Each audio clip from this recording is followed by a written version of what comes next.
ஆடி மாதத்தில் வரக்கூடிய 2வது செவ்வாய்க்கிழமை முருகப்பெருமானுக்கு உகந்த நாள். ஆடி மாதம் பிறந்த உடனே வந்த முதல் செவ்வாய்க்கிழமையிலேருந்து வெற்றிலை தீபம் போட ஆரம்பிச்சிருக்கேன்.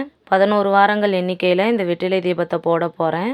என்னுடைய வேண்டுதல் சொல்லி தான் இந்த தீபத்தை போடுறதுக்கு ஆரம்பிச்சிருக்கேன். நமக்கு என்ன தேவையோ நம்மளுடைய வேண்டுதலை வேண்டி செவ்வாய்க்கிழமையில் ஹோரை நேரத்தில் வெற்றிலை தீபம் போட்டு வருது. அந்த வேண்டுதல் கண்டிப்பாக நடக்கும்.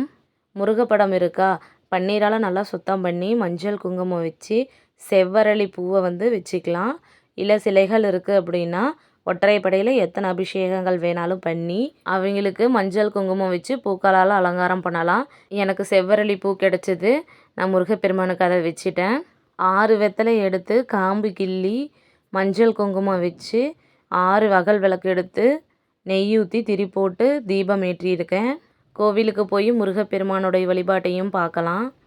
நெக்ஸ்ட் விலாகில் பார்க்கலாம். பாய்.